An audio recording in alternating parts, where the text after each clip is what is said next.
안녕하세요. 다산에듀 원장 최정현입니다. 2020년 4회 전기산업기사 CBT 시험 보건 문제풀이 시작하겠습니다.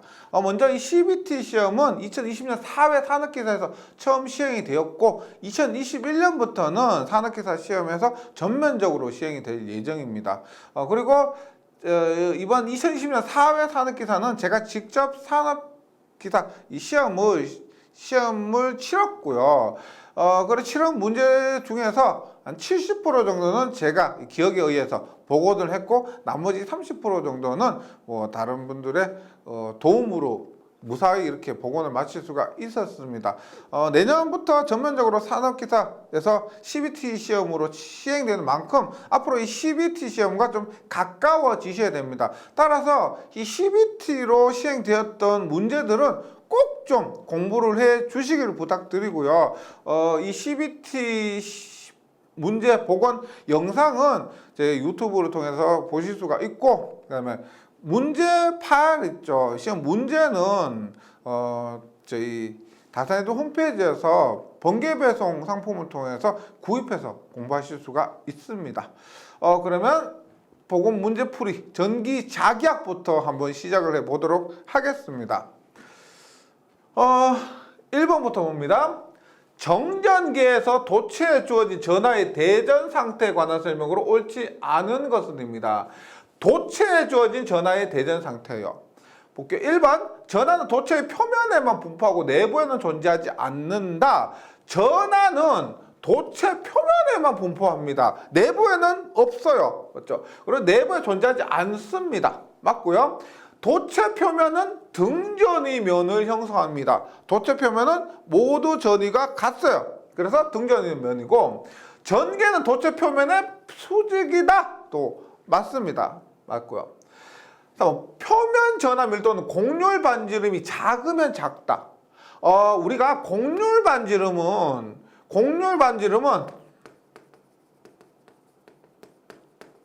곡률의 반비례해요. 따라서 곡률 반지름과 곡률이 반비례하기 때문에 곡률이 크다는 것은 우리가 뾰족하다죠. 뾰족하면은 우리가 전하가 많이 모입니다. 뾰족한 곳에 전하가 많이 모이죠. 따라서 전하 밀도가 크게 되는 거예요. 그럼 볼게요. 곡률 반지름이 작다는 것은 곡률 반지름이 작으면 반비례하기 때문에 곡률이 크게 되죠. 곡률이 크니까 뾰족하고 전하 밀도가 크다. 따라서 표면 전하 밀도는 작다가 아니고 크다가 되어야 됩니다.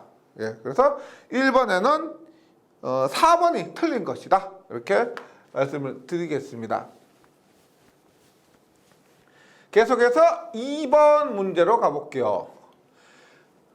전위가 2x 플러스 y일 때 자유공간 중에 x가 0에서 1, y도 0에서 1, z도 0에서 1 공간에 저장되는 전개 에너지는 몇 줄인가 합니다. 우리가 보세요.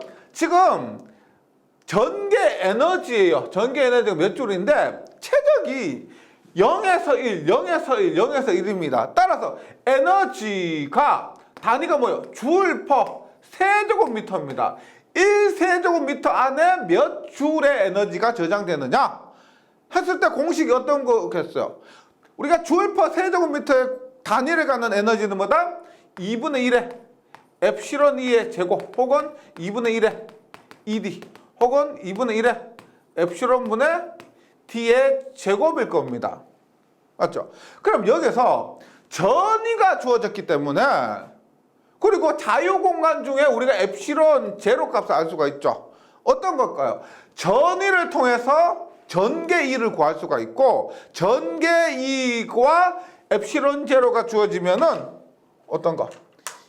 이 공식에 의해서 단위 최적 안에 저장된 에너지를 구할 수가 있다. 이 말이에요. 그래서 이 공식으로 에너지를 구합니다. 그러면 전위가 적기 때문에 전개를 구해요. 어떤 식으로? 전개 2는 마이너스 그라디언트 V가 됩니다. 맞죠? 그러면 마이너스 그라디언트 어떻게 돼요? 그라디언트는 라운드 x분의 라운드 v i죠.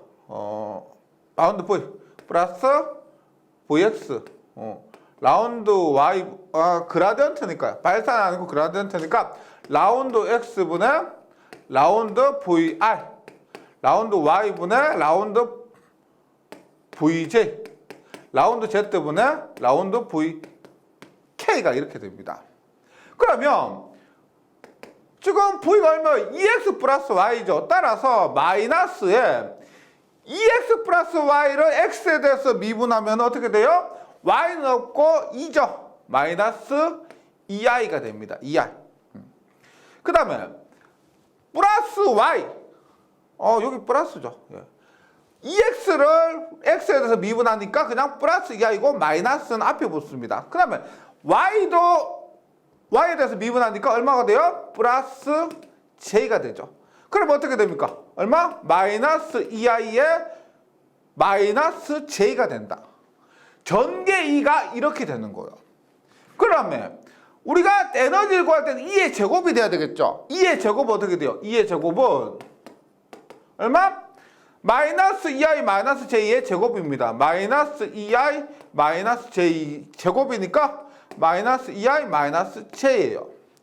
얘를 뭐 ij니까 i를 그냥 빼고 계산만 하면 되니까요. i를 빼고 마이너스 2 마이너스 j의 제곱으로 보시면은 어떻게 돼요?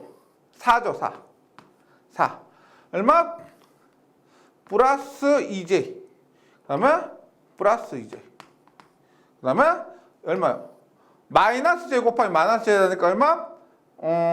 마이너스 j에 제곱하니까 마이너스 1이네요. 마이너스 1. 그럼 얼마? 이 값이 3 플러스 4j가 됩니다. 이의 전개의 제곱이 3 플러스 4j. 근데 우리가 보기를 보시면 스칼라로 되어 있습니다. 따라서 3, 4 크기는 얼마요? 크기는 3, 4에서 5가 되는 거예요. 결국 우리가 W에 대입해야 되는 값이 얼마? 2분의 1에 공기 중이니까 엡실론은 엡실론 제로죠. 곱하기 엡실론 제로 8.85 곱하기 15의 마이너스 12승 곱하기 전개 2의 제곱이 얼마냐? 계산을 하니까 5가 됩니다. 5. 예. 그래서 최종적으로 어떻게 되느냐? 2.214 곱하기 15의 마이너스 11승이 된다. 답은 1번이에요. 네, 그렇게 쉬운 문제는 아닌데 제가 이 문제는 확실히 시험장에서 확실히 보고 풀었던 그런 문제예요. 기억이 나고 똑같이 나왔습니다. 우리가 CBT 시험 같은 경우는 문제 은행식으로 출제될 가능성이 높기 때문에 만약 이런 문제가 어렵다라고 했을 때 최소한으로도 답이라도 외우고 넘어가 주시는 방법으로 공부를 해주시기 바라겠습니다. 네, 시험에 출제되었던 문제고요. 계속해서 3번 문제로 가보겠습니다. 동신구역 콘덴서의 내외 반지름 각각 2배로 하면 정전 용량은 몇 배가 되는가 합니다. 몇 배? 동신구역 콘덴서 이런 식으로 생겼죠. A, 그 다음에 B. 그럼 정전 용량은 어떻게 돼? C는 B-A분의 4파이 엡실론의 AB가 됩니다. 그래서 내외 반지름 2배, A도 2배, B도 2배 하면은 2B-2A분의 4파이 엡실론 2의 2B죠. 그럼 2로 묶으면 B-A분의 4배 4파이 엡실론 AB. 그러면 처음에 비해서 2배 B-A분의 4파이 엡실론 AB가 됩니다. 그럼 뭐예요?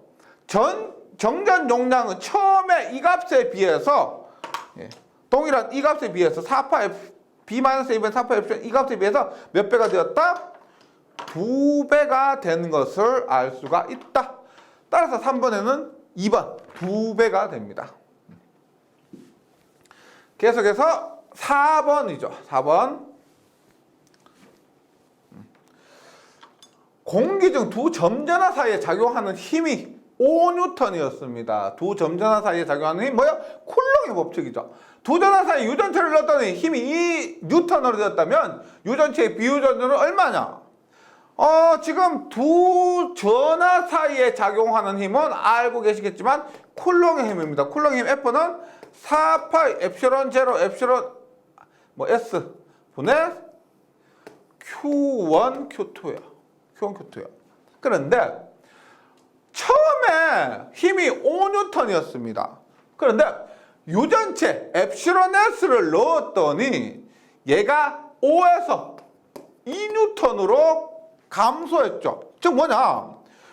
우리가 보세요. 이 공식에서 힘은 비유전율에 반비례하는 것을 알 수가 있습니다. 반비례요. 근데 힘이 5N에서 2N으로 얼마? 5분의 2가 되었죠. 5분의 2배가 되었다. 그러면 반비례하니까 비유전율은 얼마가 될까? 반비례하니까 힘이 5분의 2, 비유전율은 2분의 5가 되겠죠. 이렇게 이해하시면 되겠습니다. 그래서 2.5가 된다. 비유전율이 2.5이니까 힘이 5분의 2가 된다. 답은 4번이죠. 4번. 5번입니다. 유전율이 각각 엡실론, 엡실론 두 유전체가 접혀있다. 각 유전체 중에 전개 및 전송 밀도가 각각 E1, D1 및 E2, D2이고 경계면에 대한 입상각 및 굴절각이 세타1, 세타2일 때 경계 조건으로 옳은 것은입니다. 여기에서 나오는 이 공식들 많이 친근하실 거예요. 공부하셨다면 많이 보셨을 겁니다. 한번 정리해 볼게요. E1의 사인 세타1은 E2의 세타2. D1의 코사인 세타1은 D2의 코사인 세타2 이렇게 됩니다. 따라서 이것을 정리하면 이렇게 돼요. E2분의 E1은 넘어가니까 사인 세타1분의 사인 세타2가 되죠. 얘는 어떻게 돼요? D2분의 D1은 코사인 세타 1분의 코사인 세타 2가 됩니다. 그러면 얘를 이렇게 한번 정리를 해보니까 엡실론 2분의 엡실론 1은 탄젠트 세타 2분의 탄젠트 세타 1이 됩니다. 그럼 보기 중에서 해당되는 게 뭐예요? 1번 아니죠. 1번은 1, 2인데 2, 1이니까 2번도 다르죠. 2, 1, 1, 2니까 다르고요. 3번이 뭐죠? 1, 2, 1일 때 2, 1, 1, 2일 때 1, 2. 따라서 5번에는 답이 이거죠. 3번이 된다. 3번이 된다. 그래서 이 문제 굉장히 자주 나오는 거죠. 꼭 기억을 해주셔야 됩니다. 6번 동일한 경계조건 문제예요. 경계조건 문제인데 이것도 기본 공식으로서 경계조건에서 기본 공식으로서 잘 나오죠. 예를 들어서 보세요. 세타1이 세타2보다 크다. 만약에 세타1이 곽도요. 세타1이 세타2보다 크다. 그러면 엡실론 1과 엡실론 2 중에서는 세타1이 세타2보다 가면 엡실론과 엡실론 2는 엡실론 1이 더 큽니다. 그 다음에 전성밀도 D1과 D2 중에서는 D1이 더 커요.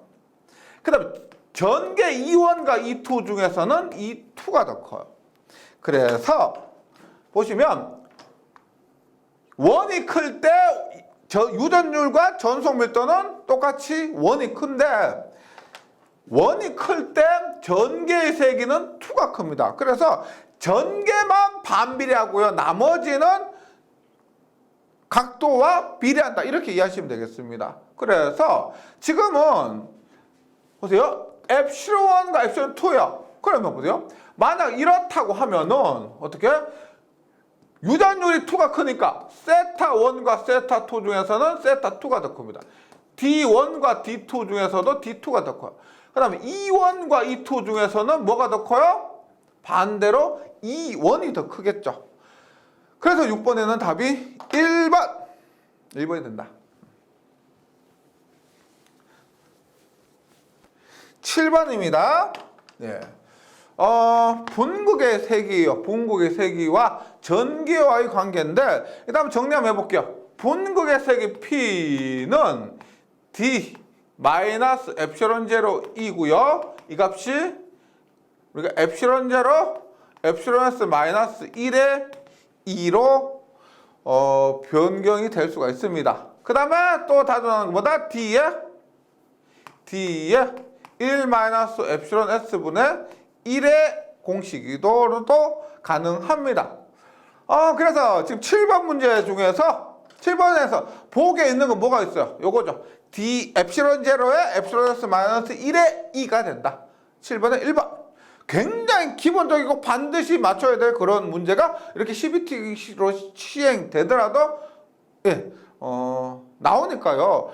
기본에 충실한 그런 공부, 정규반 이론을 중심으로 한 그런 공부 꼭 좀 제가 평소에 계속 말씀드리죠. 이런 공부로 진행을 해주시면 좋겠습니다. 그다음 8번이에요. 평등 전개 내에 수직으로 비유전율 엡실론 S 2인 유전 재판을 놓았을 때 판 내에 전속 밀도가 4 곱하기 15 마이너스 6 쿨럼프 제곱미터 됐다. 분극의 세기 P입니다. 조금 전에 썼던 공식 있죠. 썼던 공식 분극의 세기 P인데 비유전율과 전속 밀도가 주어졌습니다. 따라서 분극의 세기 P는 D의 1 마이너스 엡실론 S분의 1의 공식 그대로 대입하시면 됩니다. T가 얼마? 4 곱하기 15의 마이너스 6승의 1 마이너스 엡실론 S가 2예요. 2분의 1 하니까 답이 2 곱하기 15의 마이너스 6승 분극의 세기니까 쿨롱 퍼 제곱미터가 됩니다. 8번에는 답이 2번. 이렇게 되고요. 어렵지 않죠? 기본 공식 알면은 충분히 대입해서 풀 수 있는 문제예요. 9번입니다. 앞전기 현상에서 전기 분극이 기계적 응력에 수직한 방향으로 발생하는 현상입니다. 이거 그림으로 좀 이해하시면 좋겠는데 보세요.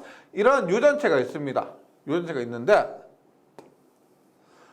압력은 이렇게 가요. 압력이 갑니다. 가였는데 또 두 가지 이렇게 압력은 동일하게 이렇게 가요. 동일하게 갑니다. 했을 때 보세요.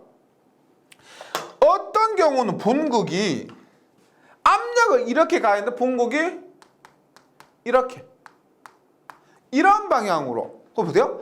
압력의 방향과 수직으로 이렇게 분극이 일어날 수도 있고 어떤 경우는 압력의 방향으로 분극이 일어날 수도 있습니다. 그랬을 때 압력의 방향과 수직으로 옆으로 일어난다고 해서 이것을 우리가 횡효과라고 해요. 횡효과. 이것을 뭐다? 종효과라고 해요. 종효과. 압력 방향으로 발생하는 거. 그래서 문제 보시면 전기 분극이 기계적 응력의 수직한 방향입니다. 분극이 보세요. 응력은 이렇게 작용하는데 분극은 수직한 방향으로 작용하죠. 따라서 이것이 뭐다? 횡효과가 된다. 9번에는 답이 횡효과가 됩니다. 9번에 2번. 종효과는 어떻게 해야 된다? 응력의 방향으로 분극의 방향이 일어난다. 이렇게 이해하시면 되겠고요. 계속해서 10번 문제입니다.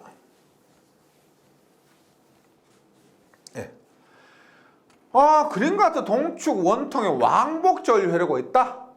왕복전류요. 도체 단면에 고르게 퍼진 일정 크기의 전류가 내부 도체로 이렇게 들어가요. 이렇게 들어가고 외부 도체 들어갔다가 외부 도체로 이렇게 흘러나온다는 겁니다. 내부 도체로 흘러나와요. 이때 전류에 의해 생기는 자기에 대해서 틀린 것은입니다. 틀린 것은. 오케이요? 일단 외부 공간 R이 C보다 큰 거 이 공간 있죠. 이 공간. 이 공간은 자개가 0입니다. 우리가 보세요. 예를 들어 앙페르 오르나스 법칙에서 얘는 들어가요. 들어가니까 들어간다 그러면 여기 중심에 의해서 이렇게 발생하고 여기 나오죠. 나오면은 반대로 이런 식으로 똑같은 전류가 들어갔다 나왔다 하면은 이 외부의 자개의 세기는 0이 됩니다. 외부는 0이다. 기억을 해주시고요. 내부 도체 R이 A보다 작은 경우 이 부분 있죠. 이 부분의 자개의 크기는 중심으로부터 거리에 비례한다. 우리가 내부에 도체 내부에 전류가 균일하게 그럴 때 자개의 세기 H는 얼마예요? H는 2파이 A 자승분의 Ri죠. A 자승의 Ri입니다. 그래서 자개의 세기는 이 중심으로부터 거리에 비례하게 된다. 중심으로부터 거리에 비례한다. 맞습니다. 그 다음에 세 번째. 외부 도체 내가 여기에요. 외부 도체 내. R이 B보다 크고 C보다 작은, B보다 크고 C보다 작은 이 부분.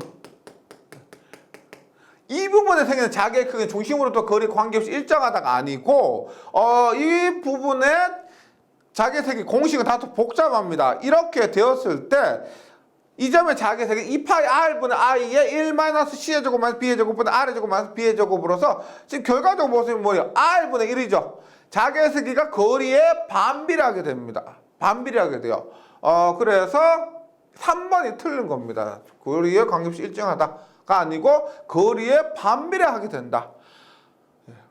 4번 두 도체 사이 내부 공간 여기 있죠. 여기는 자개 그 중심으로 거리에 반비례합니다. 우리가 일반적인 외부 도체 있죠. 외부에서는 2파이 R분의 I 해서 거리에 반비례하는 것이 맞게 되는 거죠. 그래서 10번에는 답이 3번이죠. 3번. 틀린 건 3번이 된다. 11번이에요. 그림과 같이 반지름 Am인 원의 임의의 두 점 A, B 각도 세타 사이의 전류 I의 앞에서 흐른다. 원의 중심 O에서 자개 세기는입니다. 우리가 보세요. 이게 전류가 만약에 이렇게 한 바퀴 모두 흐르게 됩니다. 만약에 모두 흐르게 되면은 원형 코일 중심에서 그때 이 지점에서 자개의 세기 H는 얼마가 된다? 2A분의 I가 되죠. 2A분의 I입니다. 근데 이 문제에서는 세타만큼만 흘러요. 세타만. 여기에서 여기까지 세타. 전체는 2I분의 I입니다. 그런데 세타만큼 우리가 한 바퀴를 호도법을 얼마예요? 360도 호도법 얼마예요? 어떻게? 전체 2파이 중에서 세타만큼만 2파이 중에 전체 한 바퀴 2파이 중에서 세타만큼만 이렇게 하시면 돼요. 그러면 얼마가 되냐? 4파이 A분의 I 세타에서 4파이 A분의 I 세타에서 답은 2번이 됩니다. 11번은 이렇게 뭐 어렵지 않게 그냥 한 바퀴가 2파인데 그 중에서 세타 라디안만큼만 흐른다는 의미에서 이렇게 이해하시면 되겠고요. 11번에는 2번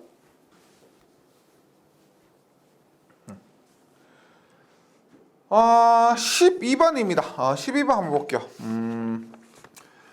권수가 N인 철심이 든 환상 솔레노이드가 있습니다.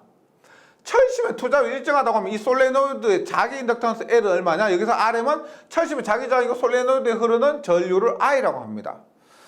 이렇게 했을 때 지금 뭐 전류하고 상관없죠. 우리가 인덕턴스 공식은 너무 많습니다. 인덕턴스 대표적인 뭐 인덕턴스 L은 LI분의 M8 뭐 이런 공식도 있고 그 다음에 인덕턴스 또 구조적으로 구할 때 L분의 US의 N의 제곱 이런 공식도 있죠. 뭐 그런데 지금 보니까 이게 아니죠. 아닙니다. 볼게요. 우리가 자기회로 해서 파이는 자기 RM분의 NI죠.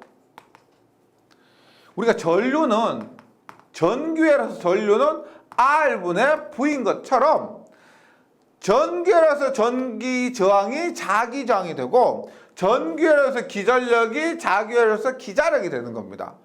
파이는 RM분의 NI예요. 따라서 이것을 파이는 RM분의 NI를 여기에 한번 대입을 시켜봐요.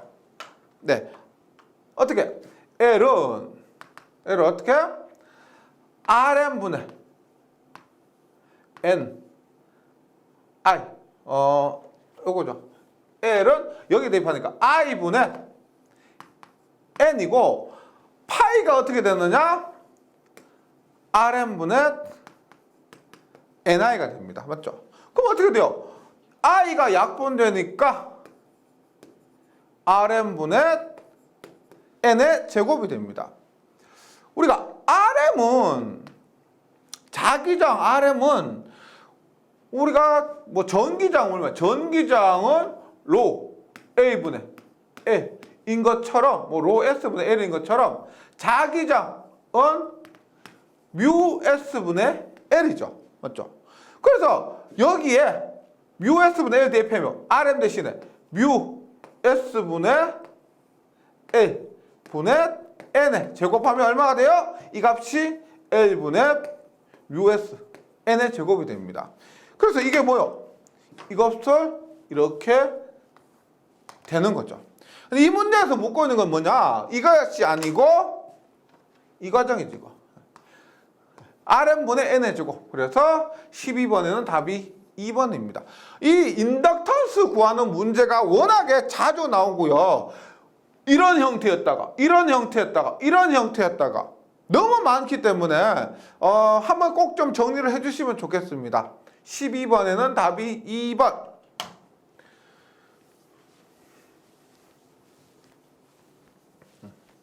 그 다음에 13번이에요. 어떤 TV 방송의 전자파의 주파수를 190MHz의 평면파로 보고 뮤S는 엡실론 S는 64인 물속에서 전파 속도와 파장을 구하면 됩니다. 우리가 일단 전파 속도 V는 굉장히 유명한 공식 뭐요? 엡실론 뮤분의 1입니다. 엡실론 뮤분의 1. 그 다음에 파장 람다죠. 파장 람다는 우리가 F분의 V죠. 주파수분의 속도예요. 한번 봅니다. 일단 V는 속도부터 먼저 구했고요. 얘는 3 곱하기 10의 8승의 루트 엡실론 S 뮤 S분의 1이죠. 1입니다. 그래서 대입해요. 3 곱하기 10의 8승의 엡실론 S가 64 뮤 S가 1입니다. 이렇게 하면 8분의 3 곱하기 10의 8승 하니까 이 값이 얼마가 된다? 0.375 곱하기 10의 8승이에요. 0.375 곱하기 10의 8승. 그 다음에 파장 람다를 구하라고 그랬죠. 파장 람다는 F분의 주파수분의 속도가 됩니다. 그래서 주파수 얼마? 190MHz. 190MHz는 190 곱하기 10의 6승이고 속도는 얼마? 0.375 곱하기 10의 8승. 계산기에 맡기시면 되겠죠. 맡기면 람다가 0.19가 됩니다. 그래서 속도는 0.375 곱하기 10의 8승, 파장은 0.19. 예, 답은 1번입니다. 13번은 1번. 14번 한번 볼게요. 14번. 히스테리시스소는 주파수 및 최대 자석 밀도와 어떤 관계에 있습니까? 예, 히스테리시스소가 주파수 및 최대 자석 밀도. 히스테리시스소 pH는 우리가 전기기기에서 더 많이 취급을 합니다. 얼마? K, F, B에 1.6에서 2.0승입니다. 뭐 특별한 말 없으면은 1.6승으로 보시면 되고요. 따라서 pH는 주파수에 비례하고 pH는 자속 밀도의 1.6승에 비례한다. 이렇게 특별한 말 없으면 이렇게 이해하시면 되겠습니다. 따라서 히스테리시스소는 주파수에 비례하고요. 이 공식에 의해서 최대 자속 밀도 B죠. 자속 밀도의 1.6승에 비례한다. 14번에는 그래서 답이 2번이 됩니다. 15번. 자기 인덕턴스가 각각 L1, L2인 두 코일을 서로 간섭이 없도록 병렬을 연결했을 때 그 합성 인덕턴스는 우리가 인덕턴스라고 하면은 보세요. 직렬이 있고요. 병렬이 있습니다. 직렬일 때 가동이 있고 차동. 병렬일 때 가동과 차동 이렇게 나눠지죠. 직렬일 때 가동 얼마? L1 플러스 L2 플러스 2M. L1 플러스 L2에 마이너스 2M. 네, 차동일 때요. 병렬 가동일 때는 우리 저항과 동이라고 생각하시면 되죠. L1 플러스 L2분의 L1 곱하기 L2. 이 저항 L1 플러스 L2 마찬가지입니다. 네. 근데 여기에서 상호 인덕턴스가 있기 때문에 어떻게 된다? 여기에 가동일 때 마이너스 2M분의 마이너스 M의 제곱이 되고요. 아이고. 차동일 때 L1 플러스 L2 여기는 차동일 때 플러스 2M분의 L1 곱하기 L2의 마이너스 M의 제곱이 됩니다. 그래서 지금 문제에서는 서로 간섭이 없도록 병렬로 연결했다. 병렬로 연결한 것은 우리가 지금 이거죠. 이것 아니면 이겁니다. 근데 간섭이 없다는 것은 상호 인덕턴스 M이 0이라는 것을 의미해요. 상호 인덕턴스가 0이다. 그러면 상호 인덕턴스가 0이니까 여기에서 M을 모두 없애면 되죠. M을 없애면 얘나 같죠. 같고 답은 4번이 됩니다. L1 플러스 L2분의 L1 곱하기 L2 이렇게 나타낼 수가 있다. 계속해서 16번 해볼게요. 16번. 반지름 R1이 가상구 표면에 플러스 Q의 전하가 균일하게 분포되어 있는 경우 가상구 내의 전위 분포에 대한 설명으로 옳은 것은입니다. 전위 분포를 보면 우리가 반지름이 R1일 때 도체 표면 얼마요? 그때 전위는 4파 엡실론 R1분의 Q입니다. Q고요. 우리 앞에서도 나왔었죠. 이게 도체가 이렇게 대전되었을 때 표면 전위는 등전이다. 표면은 모두 이 값이고요. 그 다음에 내부 전위도 표면 전위와 같다. 내부 전위도 표면 전위와 같기 때문에 내부의 전위도 4파 엡실론 R1분의 Q가 됩니다. 동일해요. 그래서 한번 보면은 가상구 내의 전위 분포는 뭐라 그랬어요? 이 값이라 그랬죠. 이거. 그래서 반지름 반비례해서 감소하는 것이 아니고 보이는 4파 엡실론 R1분의 Q로 일정하게 된다. 우리가 이 부분에 있어서는 제가 정규반에서 잘 설명을 드렸을 겁니다. 왜 이렇게 되느냐? 내부에는 전하가 존재하지 않는다. 우리 앞에서도 나왔죠. 앞에 문제 나왔습니다. 내부에서는 전하가 존재하지 않는다. V는 뭐예요? E는 마이너스 그라디언트 V예요. 전위의 기울기가 전개입니다. 그러면 전개가 0이라는 것은 전위의 그라디언트, 기울기, 변화가 없다는 거예요. 전위의 변화가 없으니까 전개가 0이 되고 그러니까 표면 전위와 내부 전위가 같다는 것을 의미한다. 이렇게 정리해 주시기 바랍니다. 그 다음에 17번 공식인데 임의의 점에 전개가 EXI 플러스 EYJ 플러스 EZK로 표시되었을 때 전개가 이렇게 벡터로 표현되었을 때 라운드 X분의 라운드 EX, 라운드 Y분의 라운드 EY, 라운드 Z분의 라운드 EZ와 같은 의미를 갖는 것은 그러니까 앞에 문제에서 보세요. 그라디언트 E는 마이너스 그라디언트 V고요. 그라디언트 할 때 제가 어떻게 했어요? 그라디언트 할 때 얼마? 라운드 X분의 라운드 V의 I, 라운드 Y분의 라운드 V의 J, 라운드 Z분의 라운드 V의 K였습니다. 즉 이게 비슷한데 많이들 착각하세요. 보세요. 일단 얘가 지금 벡터냐 스칼라냐? IJK가 있어야 벡터입니다. 그러니까 그라디언트는 벡터요. 벡터입니다. IJK가 있어요. 근데 여기는 보면 IJK가 없지요. 이것은 스칼라예요. 스칼라. 그 다음에 편미분은 그죠? 라운드 x분의 2의 x만, y의 이 y만, z의 이 z만이에요. 여기 보세요. x의 v 전체, y의 v 전체, z의 v 전체입니다. 그래서 이렇게 하는 것이 그라디언트고요. 그라디언트고, 이 그라디언트 이거죠. 여기서 마이너스 빼고 이렇게 하면은 그라디언트입니다. 이건 그라디언트고, 지금 벡터도 아니고 스칼라입니다. 뭐다? 발산이죠. 다이버전스이에요. 발산, 다이버전스이가 된다. 뭐 회전은 아시겠죠? 회전은 더 복잡합니다. 우리가 행렬로 풀이하는 것이고, 17번에는 이 식은 다이버전스, 즉 발산을 의미한다는 것 명심을 해주시기 바랍니다.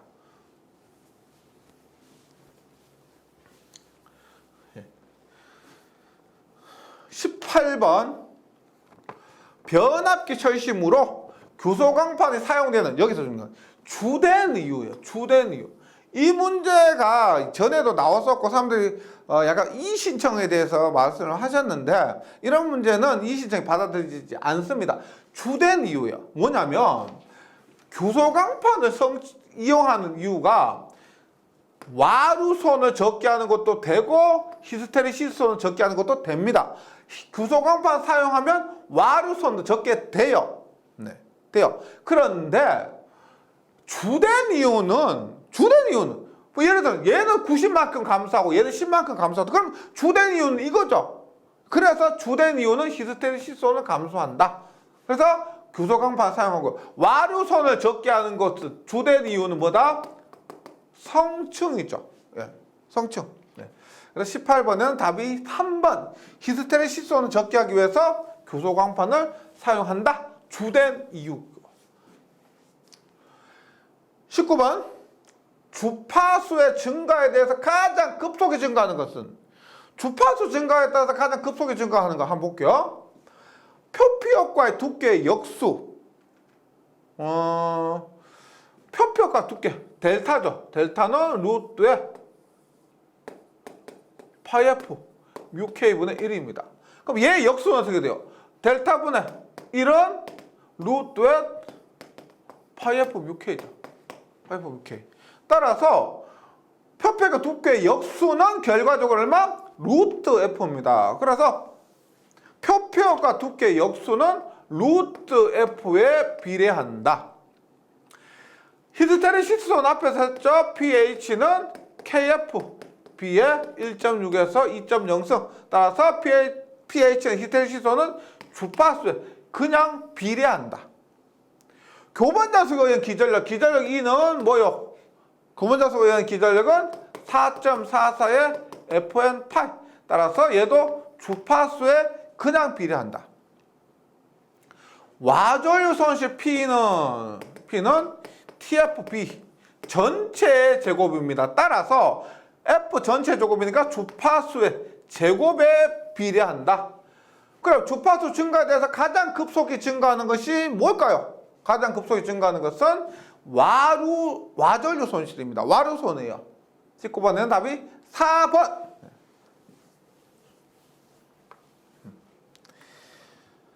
20번.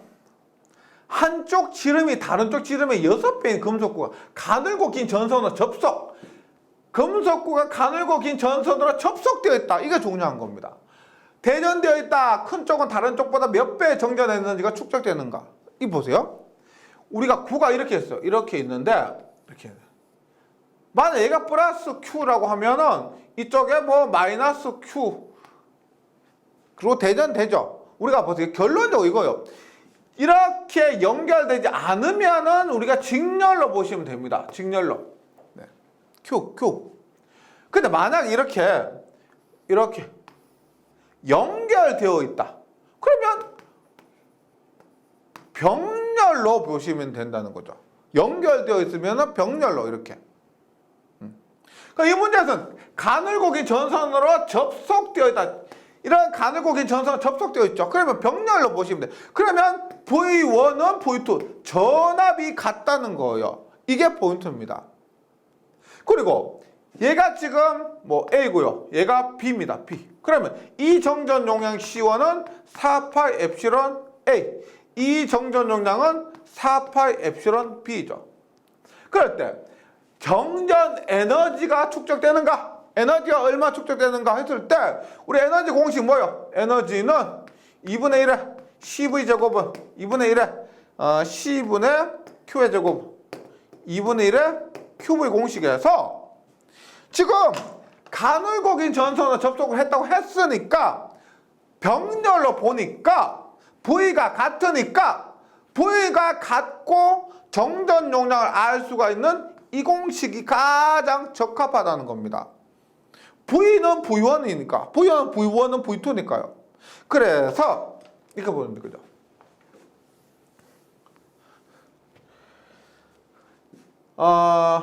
C1은 4파이 엡실론 A라고 했을 때 C2는 한쪽 지름이 다른 쪽 지름이 6배니까요. 어떻게? 4파이 엡실론 6A가 됩니다. 그럼 얼마요? 6배의 4파이 엡실론 A니까 C2는 6배의 C1이 되죠. 6배 C1입니다. 그럼 W는 2분의 1의 CV 제곱에서 전압은 같으니까 무시하는 거죠. 따라서 에너지는 정전 용량에 비례한다. 에너지는 정전 용량 C에 비례한다. 이렇게 알 수가 있죠. 그러니까 C가 작은 쪽보다 C가 큰 쪽이 정전 용량이 6배니까 에너지도 6배가 된다. 그러면 작은 쪽보다 큰 쪽의 정전 에너지가 몇 배냐? 반지름에 비례해서 지름에 비례해서 6배가 된다는 것을 알 수가 있습니다. 네, 전기 자기약 1회차 우리가 CBT로 복원한 첫 번째 전기 자기약 문제를 복원을 했는데요. 지금 우리가 이번 회차 합격률이 처음 CBT로 시험 쳤을 때 합격률이 12%대였습니다. 기존에 우리가 지필식 시험으로 쳤을 때 적어도 20%, 보통 20%, 30%가 나왔었는데 CBT로 시험 쳤을 때 12%가 나왔습니다. 이게 뭐냐면 문제 자체가 지금 보시면을 때 어려운 게 아닌데 관연도 문제에서 그대로 나왔다기보다는 약간 이론적인 부분을 응용한 것들이 많이 나오게 됩니다. 앞으로 출제도 그렇게 될 수밖에 없을 것 같아요. 문제 은행식으로 출제가 된다면은 그런 식으로 더 많은 굉장히 많은 문제를 풀어보든지 아니면 이론적으로 꼼꼼하게 하든지. 근데 당분간은 문제가 복원이 많이 되지 않기 때문에 이론적으로 꼼꼼하게 해주셔야 12%, 13% 이렇게 나오는 합격률에서도 충분히 합격할 수가 있을 거라고 생각합니다. 네, 풀어봤을 때 그렇게 어렵지는 않았을 것입니다. 제가 지금 같이 했을 때 풀이했으니까 이해가 된다 느끼실 거예요. 예, 이론적으로 조금만 더 공부를 꼼꼼하게 해주시면 어떤 문제가 나와도 합격할 수 있는 그런 수준까지 올라가실 수 있을 거라 생각합니다. 예, 잘 정리해 주시고 저는 전력공학에서 다시 뵙도록 하겠습니다. 수고하셨습니다.